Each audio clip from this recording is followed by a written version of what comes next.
séparatistes serbes assassinent François Ferdinand, héritier au trône de l'Empire austro-hongrois, et sa femme. L'Europe vacille. Cet assassinat enclenche avec lui le système d'alliances diplomatiques mis en place entre les grandes puissances européennes à la fin du XIXe siècle. En France, le 2 août 1914, c'est la mobilisation générale. En quelques semaines, l'Europe entière entre en guerre. 10 millions d'hommes partent au combat pour une guerre qu'ils pensent courte et victorieuse.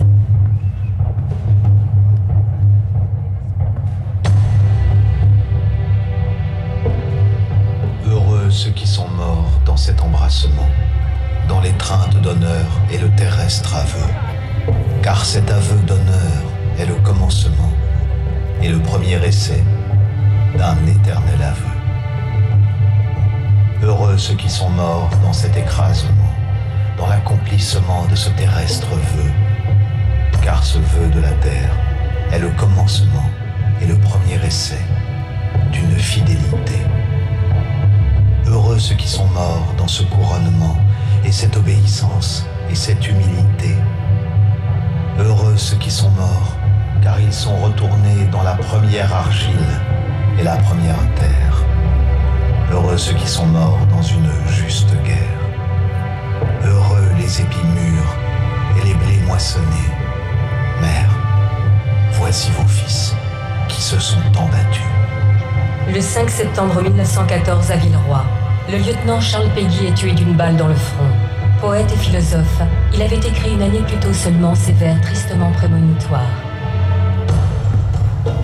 Un mois seulement après le début du conflit, les Allemands ne sont plus qu'à 50 km de Paris. Du 5 au 12 septembre 1914, c'est la bataille de la Marne. Point d'avancée extrême des troupes allemandes, les alentours de Meaux sont au cœur de la bataille. Les civils sont touchés, certains fuient tandis que d'autres se retrouvent pris dans les combats.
La guerre de mouvement s'enlise. Bloqués face à face, les hommes s'enterrent pour se protéger. C'est le début de la guerre de tranchées qui va durer 4 années.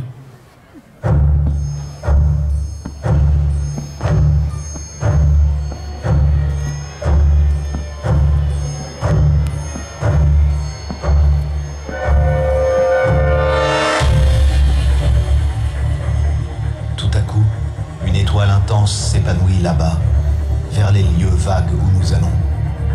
Une fusée. Elle éclaire toute une portion du firmament de son halo laiteux, en effaçant les constellations. Et elle descend gracieusement, avec des airs de fée.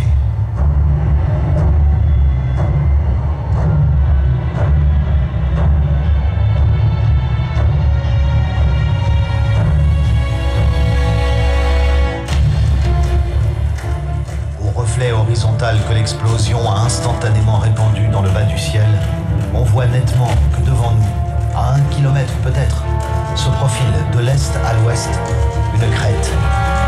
Cette crête est à nous, dans toute la partie visible d'ici, jusqu'au sommet, que nos troupes occupent. Sur l'autre versant, à 100 mètres de notre première ligne, est la première ligne allemande. L'obus est tombé sur le sommet, dans nos lignes. Ce sont eux qui tirent. Un autre obus. Un autre, plante vers le haut de la colline des arbres de lumière violacée dont chacun illumine sourdement tout l'horizon. Et bientôt, il y a un scintillement d'étoiles éclatantes et une forêt subite de panaches phosphorescents sur la colline. Un mirage de féerie bleu et blanc se suspend légèrement à nos yeux dans le gouffre entier de la nuit.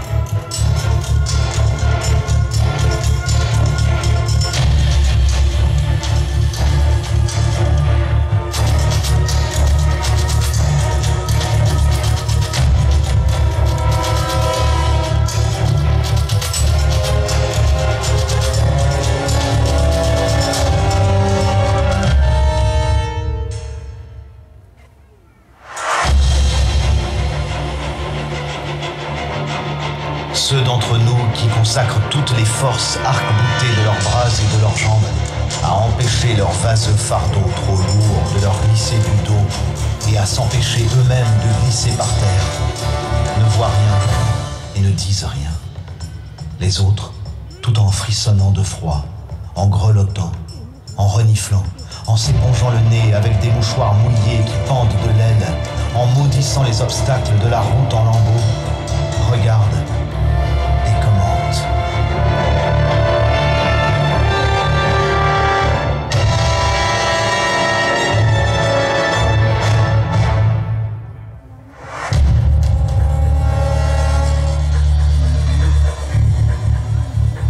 C'est comme si tu vois un feu d'artifice, disent-ils, complétant l'illusion de grands décors d'opéra féerique et sinistre devant lequel rampe, grouille et clapote notre troupe basse, toute noire. Voici une étoile rouge, une verte, une gerbe rouge, beaucoup plus lente.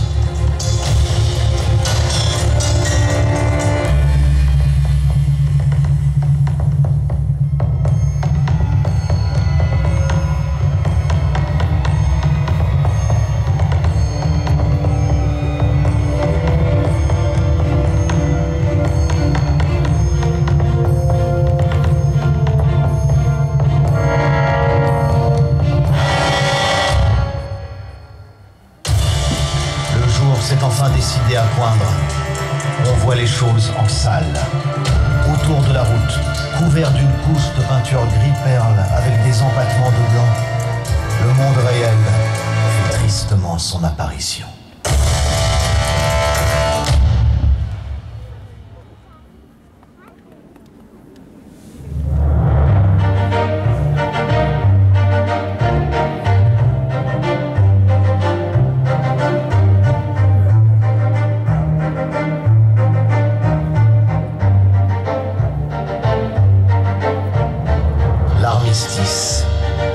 Un beau mot, un grand mot à écrire quand on a vécu 4 ans dans les tortures, dans l'angoisse du pire, et qu'une voix se fait entendre pour clamer « C'est fini !»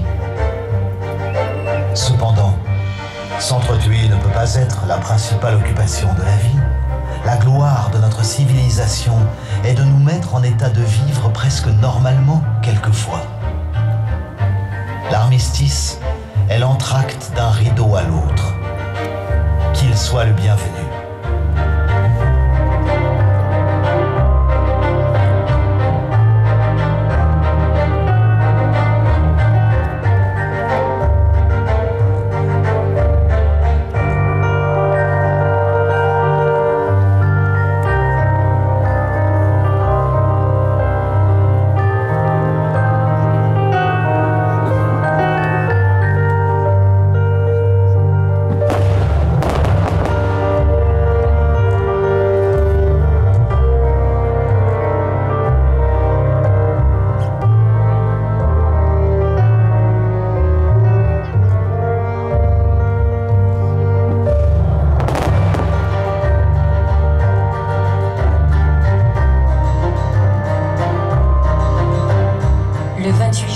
1919, date anniversaire de l'assassinat de l'archiduc François Ferdinand à Sarajevo, après plusieurs mois de négociations diplomatiques, est signé à Versailles le traité de paix avec l'Allemagne.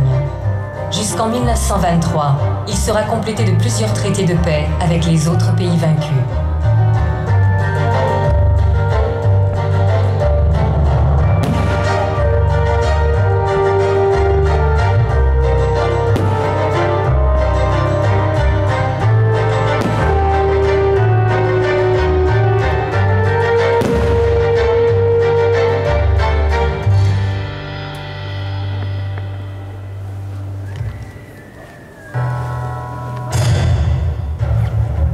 Le 11 septembre 1917, dans le New York Times Magazine, paraît un article qui appelle à réunir des fonds pour faire édifier en France un monument en mémoire de la bataille de la Marne. Cette initiative fait écho à la Statue de la Liberté, cadeau offert 50 ans plus tôt par les Français aux Américains et qui veille depuis sur le port de New York. Après plusieurs essais, le sculpteur américain McMonnies réalise en 1927 Liberty in Distress, un bronze de 3,10 m qui servira de modèle au monument final. En 1929, à partir d'une maquette en argile de cette œuvre, le sculpteur Edmondo Quattrocchi commence son travail d'agrandissement dans un atelier installé à Meaux. En moins de 18 mois, 220 blocs de pierre de Lorraine, pesant chacun 6 à 10 tonnes, sont taillés, marqués et installés sur le noyau de ciment. Haut de 21 mètres, le monument est composé de plusieurs ensembles allégoriques. Sur son socle réalisé par Thomas Hastings, un autre sculpteur américain, sont gravés 2 textes, dont l'ordre du jour de Joffre, commandant des armées françaises, du 6 septembre 1914. Les changements successifs de la composition voient le retrait, puis le retour du soldat sur la cuisse, l'ajout de victimes convulsées et entremêlées, et les traits du visage de la femme sont rendus plus dramatiques. Cette sculpture va être la dernière œuvre majeure de McMonnies et son seul monument érigé en France. Le mémorial de la bataille de la Marne est inauguré le 11 septembre 1932. 30 000 personnes sont présentes ce jour-là, parmi lesquelles on retrouve des représentants des gouvernements français et américains, ainsi que des autorités civiles, militaires et religieuses du pays.